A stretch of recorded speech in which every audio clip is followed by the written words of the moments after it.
Welcome to the Healers Café, conversations on health and healing with Manon Bolliger, a retired and deregistered naturopathic physician with 30 plus years of experience. Here you will discover engaging and informative conversations between experienced healers, covering all aspects of healing, the personal journey, the journey of the practitioner, and the amazing possibilities for our own body and spirit.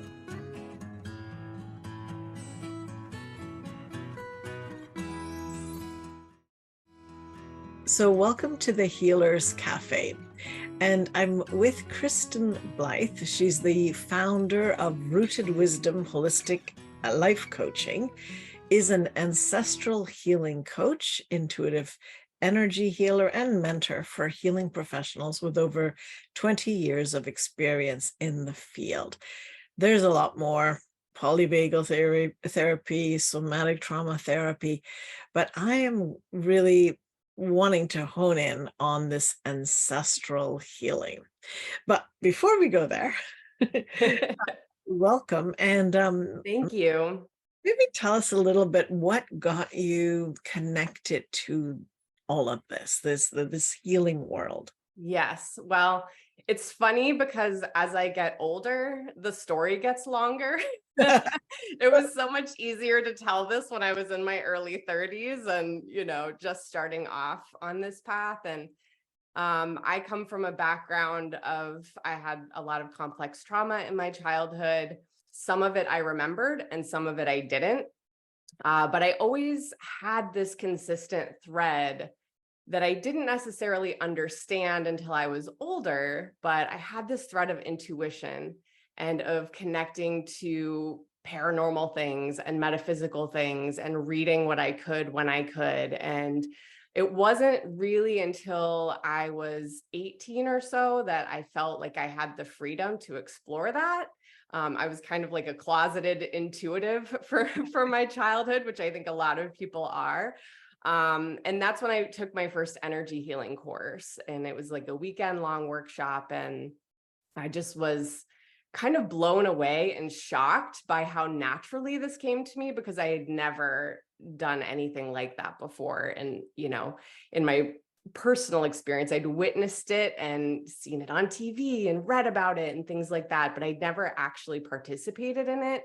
So for a first time course, I was just blown away at the experience that I had. And so from there, I continued learning in my personal time and things like that. And then I really had a strong awakening to my intuition when I started having some really serious health problems, which I think is also the case for a lot of people. It's that challenge that causes us to start looking at things a little bit differently. And it was intuition, it was energy healing that actually led me to solutions. I had sought traditional treatments, Western medicine, and I was always dismissed as, it's all in your head, and because we couldn't come up with a reason for it and that kind of thing. And so it was energy healing that started to help my symptoms get better. And so I started exploring it even further and even more deeply. And that's when I really started activating my intuition and understanding it better. It was always there in the background, but it was something that I didn't have language to put to it. And I didn't really get that other people weren't necessarily having those experiences. Right. So when I studied it more and learned about it more, I started getting it. Like, oh, I'm actually hearing my guides speak to me. I'm not just having random ideas here that come out of nowhere. And, I can actually feel other people's pain and emotions in my body. I always identified as an empath first. And so I started awakening to all my intuitive abilities. And that's when I opened a healing practice. And I primarily did hands-on healing. And then I integrated coaching into that, to where I would, get a read on their body, where different imbalances were. And I kind of learned that my intuition was wired in a way to identify imbalance and then trace that imbalance back to its origin. Okay. And that was kind of my gift. And it's really funny because I explored this in different ways in my life before I knew what was happening. I got my degree in history because I always loved history. And so I learned like these skills of analysis and tracing, what caused these events and things like that. So I started developing those skills in very traditional ways that I never would have thought led to where it did. Yeah. But I worked in my practice for years. I did a lot of hands-on one-on-ones, and then I taught as well. And then at some point, I actually lost my office because the building sold. And so at that point, I was actually really struggling in my practice with myself because I was really carrying a lot of weight for other people. Energetically, it was too much for me, and I was spending all my time working and then recovering from work. So I was going to take this as an opportunity to take a break and, have a little hiatus for the first time in my life. And it didn't actually work out that way. Yeah. Funny. So, yeah. And so, about 3 months into this little break, I started having flashbacks of childhood trauma that I experienced. And that threw me into this really intense dark night of the soul journey where I had me and my guides and a couple of people around me that were also intuitive that I really had to just figure it out. I had to figure out how to release this trauma that I just didn't even remember. I had signs of it. It made sense once I started having these flashbacks that it had happened, but it wasn't something that it was still very shocking when it all came to the surface. So Can you, without, necessarily re-triggering or reliving, oh yeah, putting sure. yourself in a position, but, when you mentioned first you had signs or symptoms that were kind of discounted because they didn't fit into the paradigm, Yeah. which I totally understand that, because if there isn't a drug to fix it, there isn't a problem, right? Right. So it's a little bit, I get that piece, but if you could sort of expand on what it was that you came with and how in this second phase of with the trauma coming up, what were signs so that people who might be listening to us going, this is what's actually happening to me? Because I think there's a moment in which you believe it and then you shut out and say, no, this can't be what's happening. I'm making this up, So if you could kind of explore it a little bit more. 3D. Yeah. So, that in a very real way, it was dreams that I had throughout my whole life that were actually memories. So I had these dreams of the abuse that I knew I had. I remembered that I had those dreams, but I always just thought they were some messed up like metaphor or something like that. And then when I started having flashbacks, and it wasn't just flashbacks that I was having, my body was physically behaving, not in my control at all, but it was physically behaving as if the trauma was occurring in that moment. So it was as if I was transported back to that time and my body was releasing and reacting to the trauma energy that it was carrying for decades. So the dreams were one thing, but I've always kind of been interested in the law of attraction. It's something that I think we all are kind of like, how do we manifest and how do we, get the life we want? And I'd always been really dedicated to my own healing. And it seemed like no matter what I did, no matter how hard I worked on my personal healing, I was really dedicated to it. But there was so much in my life that was still out of balance and I couldn't figure out why.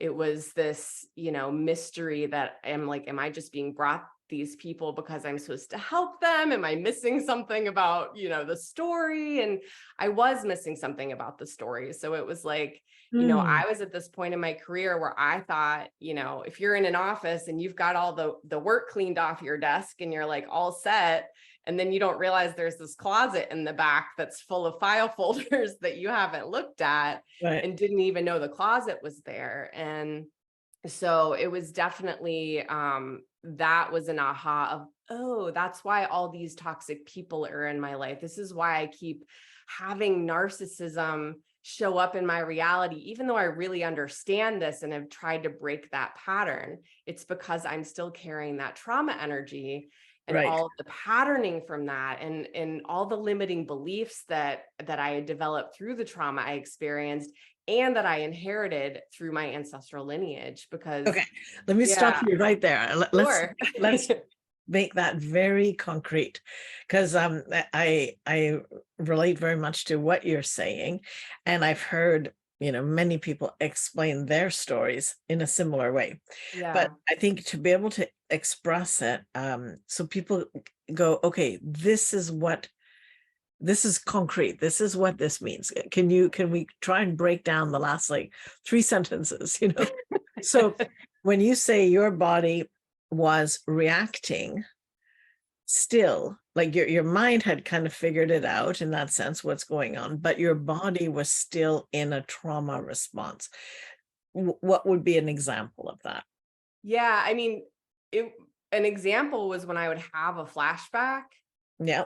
my body would actually contort and move and tremor as that energy was coming out. And one of the understandings that I came to as I was working through this, and I was grateful and very lucky that I had my guides and my intuition to tell me, hey, guess what? This is what's happening to you right now. Because if I hadn't had that, it would have been even scarier than it already was. But I Right. had also witnessed other people that I had worked with in my practice who had gone through similar abuse have the same reaction, and I had helped them through that. Right. So I had seen Intuitively. it, like I had already seen it and I knew the process, like this is how we work through this and this is how we clear this. And it's funny because I always felt really, a lot of compassion for other people I had worked with that had experienced this kind of trauma. And I would always think, wow, thank God that wasn't me. And then it was, and then Right. I ended up on the other end of that. And it's oddly enough, now I'm almost grateful for, if I could go back, I definitely wouldn't experience the abuse again, but I can see what happened and why. I can see the reason for it, but because of the learning that came from it. Okay, so let's go into that. So when you recognize, so your body first of all had a recognition, Yeah. and then you made an understanding, something that came from this. So what would be like, why would you have to go through that like that? Right. What was the justification, so to speak? Yeah. I mean, it's never something that you want, and I would never want that for anyone else, but there's always some light that comes out of it. There's always something that's part of your purpose, part of your path. And, I had gone through all this really deep, intense work on my personal experience. And then when I started reflecting back on it, I realized that I wasn't the first in my ancestral lineage. I was the third generation that had experienced this type of trauma. So I realized this story didn't start with me. This story started 3 generations back, at least. If you want to go even further, you probably could, with different patterning and other traumas that would create this kind of dynamic. But when I had that aha moment of, oh, this is actually ancestral, and I was born into a story that already existed. This isn't just my story. This is an ancestral, a genetic ancestral story that I incarnated into and am part of. And it's been my job to heal this. And when I got that aha moment, my guides were like, ding, ding, ding, you got it. Let's tell you about the ancestral blueprint. Let's tell you about what the work that you've been doing and all of these different exercises that you've been doing to release this stuff. And that's kind of how I started to, obviously in the aftermath of all of this difficult time, start to frame it into something that could be applied. Right. So, yeah. So the experience itself, like, sounds like yours was quite guided. Yeah. Right?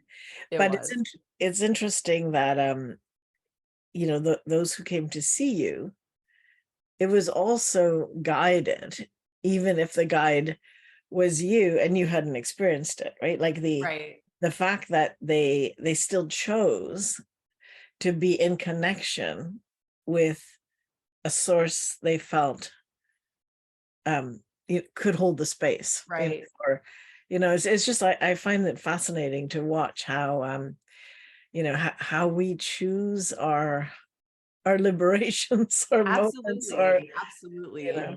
Yeah. And that's one of the things that I've learned too, is that I think in spirituality, there's often this idea that you have to be spiritual in order to heal, or you have to have this certain understanding. And that's one of the things that I really learned through this, was that, there are these prerequisites for healing that I learned through this process that can be applied to anyone, regardless of what their understanding is. And it, even if you're not aware and having this conversation with your guides intuitively, you are guided into the right conditions and the right time and the right circumstance. And I certainly didn't know. I was intuitive and connected with my guides, and I didn't know when I left that office the last day that I was walking straight into this intense trauma healing process. What would your life be like if you were pain-free? If you were one of the millions who suffer from chronic pain, the thought of just one day without it may seem impossible. This is often because conventional medicine tends to fall short in the treatment of pain, opting to prescribe pills or recommend surgery rather than getting to the root cause of the problem. But if you are suffering with emotional or physical pain, there is hope. Join the founder and CEO of Bowen College, Manon Bolliger, live online for your body-mind reboot. Learn how to listen to your symptoms and get to the root cause of your pain. Plus, be trained in basic Bowen therapy moves so that you can reboot your body for optimal health. You don't have to live in pain. You can heal. Stop the pain pill cycle by visiting www.yourbodymindreboot.com to learn more and to register.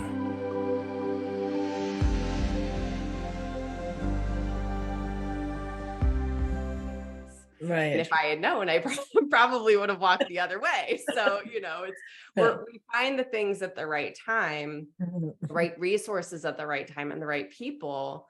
And that's different for every person. But I think the big thing that I learned out of it is that our personal healing is not just about us. It's about this other ancestral story, and everything we experience started somewhere before us. Even if it feels very personal, there's a pattern there that created this in the first place. So, yeah. So give us an example. I mean, I can think of in my case, an ancestral story that I came to a conclusion finally, and I can also see how that heals backwards. Yep. To at least those that are still alive. When Yes. somebody finishes the work, it's as if it goes back. At least that's my seeing of it that way. What's your thought on that, actually? Absolutely. From my perspective, as energy healing is my thing, so I look at it as energy. And the term that I was given for this ancestral dynamic energetically is the ancestral blueprint. And this is a template that we all have that's very unique to each of us. And this ancestral blueprint is an energetic template that anchors in all the patterning, the programming, both ancestral blessings and ancestral burdens, which would be ancestral trauma, ancestral patterning, programs, limiting beliefs, things like that, into our experience. And it also, beyond just our genetic lineage, it also includes our soul lineage, if you believe in that kind of thing. But, in my experience, I do. I've worked a lot with that. And it's our soul gifts, our soul traumas, past life traumas, things like that, that combine with the genetic lineage that we incarnate into and all the different patterning that comes with that come together within each of us in each life. And this informs our entire experience, and freeing ourselves from those patterns of the past is what lets us embody more of our soul self, or more of our authentic true nature, rather than repeating those past patterns. But to speak to what you were saying, this ancestral blueprint that we have is intrinsically connected to everyone else in our lineage. So when we do the healing within ourselves, that template of the healing, that alchemy that happens in us, is energetically offered on a higher level to everyone we're connected to. So sometimes we can actually see that in our personal lives if we're still connected to our relatives. Even if they don't even know about the healing that we've been doing, we can see them start to make certain shifts. And this is as a result of them accepting this healed template that we've created through our own healing. So that was another really big thing for me, because one of my wounds for a long time as a healer was being stuck in that fixer mode of, I need to fix the people. I need to, be the one to correct this problem. And what I learned through this process is that we can only do our own healing ourselves. We can't do it for anyone else. And the way we heal others is by healing ourselves and offering that template to those that we're connected to on a higher level. And then it can work out in its own divine timing and all of that kind of thing. So, so yes, you do see that. And I also consider ancestral healing to be all healing, because even if we do have traumas and experiences that are very personal, that maybe aren't so heavily weighted towards the ancestral, it does affect our children and our spouse or our partner and whoever else we're connected to. And we pass those beliefs and patterns and even the trauma energy down if we haven't healed that to future generations. So that's why the healing work is so important, because it stops with us when we do that healing.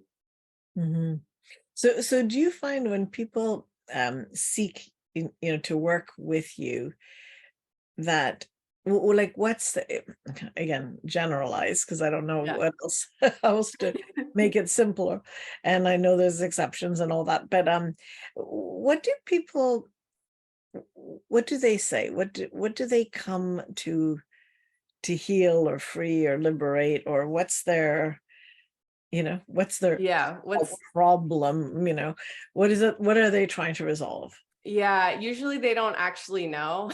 Right, that's what I figured. They think that they know, but they don't actually know. And it's funny because people will seek out support when they're having an issue in their life now.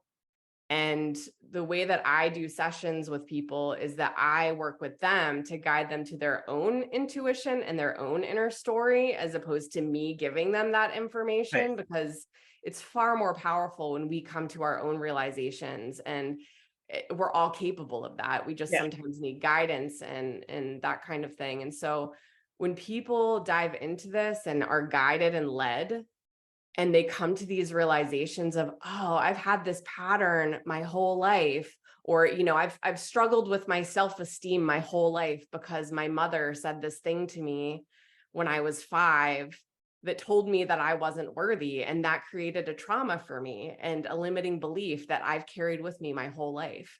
And then resolving that is as simple as identifying it and then giving permission to clear it.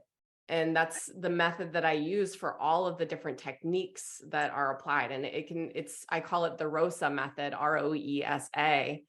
And it stands for identify what's real, the R, what's in your reality, what's your experience, conscious and unconscious. O is the origin. Where did it come from? E is what is the impact of, or what is the experience that you're having through that? So how is that affecting your experience? What is happening in your life because of that?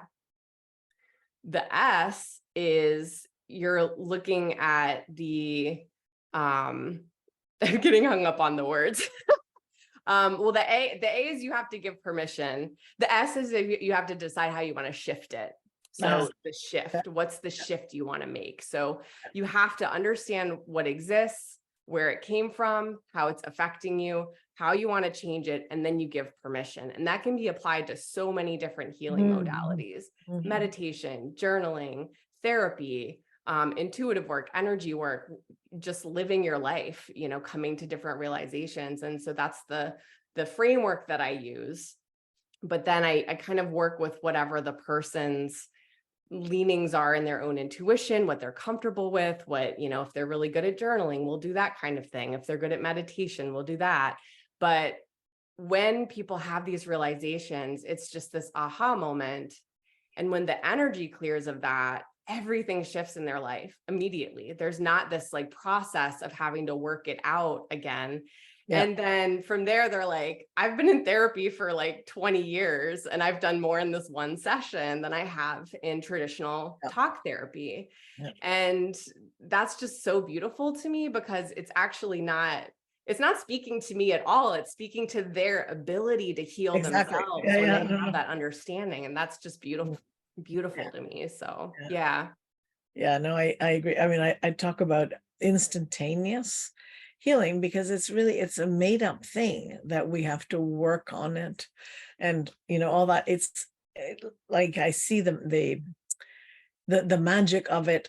It's just like you bring it to consciousness, you're willing to see and able to release, and that's it. You don't have to, we have this belief, we have to work on it and we have to suffer through it. And it's like, I think the majority of things leave that way. The body, I do a lot of physical therapy, but, with patients do that, or I did anyways. I'm not in practice now, but that, have all kinds of physical ailments. And the body may take a little longer to fix, the Humpty Dumpty. Right. But if you can capture this transition, the way you explained it so well, that is instantaneous. And that is like the way I see it. It's elicited the vital force in us. And and then the energy takes over and the body knows how to heal. Like, we don't have to worry about all these things. Yeah, absolutely. It's on its way. Yeah. And I mean, I find that energy moves from least dense to most dense. So we often have the shifts in that template first, and then we see the shifts in our emotions and our mental patterns and things like that. And then that filters down into our physical body, and then also our physical experience that we have. And people will often see the mental and emotional shifts first, because that's the easiest to kind of shift.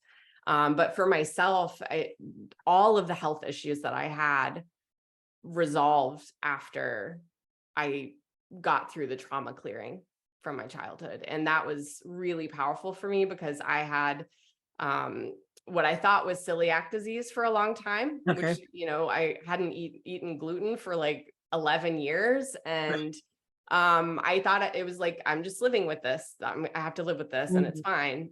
And then all of a sudden I could eat it again. And I didn't have any digestive problems anymore after all this trauma was cleared. So it had very real physical effects for me working through this. So. Yeah.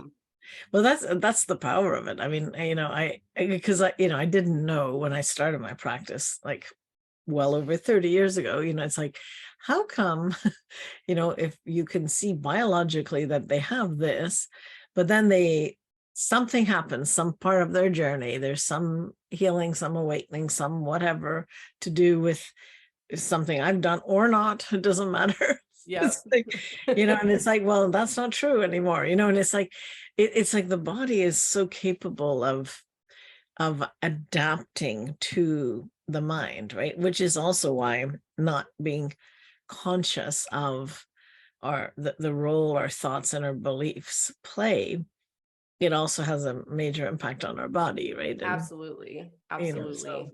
Yep. And our nervous system, especially, that is very much something that we feel and we experience when we're activated or we're triggered by something, or we're dissociated, or whatever state we're finding ourselves in that's dysregulated.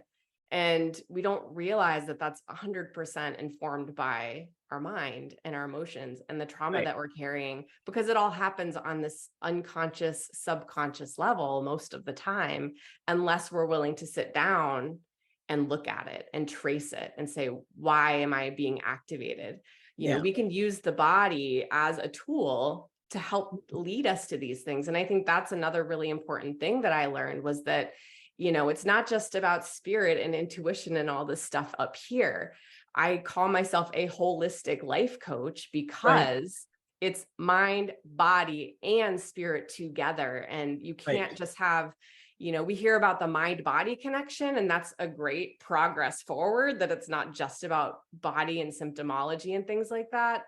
But our trauma affects our spirit as well. It affects all parts of us. And so we have to work with all parts of us to resolve that. And it's funny because, the spirit part of it, or the energy part of it, is what makes the rest of it fall into place so much more quickly. But we try to address the physical things first most of the time, Right. Yeah. It's like it's the elephant, but not why the elephant's in the room. Right. Exactly. Yeah. So just our time's actually coming to an end, but I did want you to talk a little bit more just directly about this. You have this free ancestral blueprint basic workshop, and what is that about for people who are interested, and how do you take it, and et cetera, et cetera? Yeah.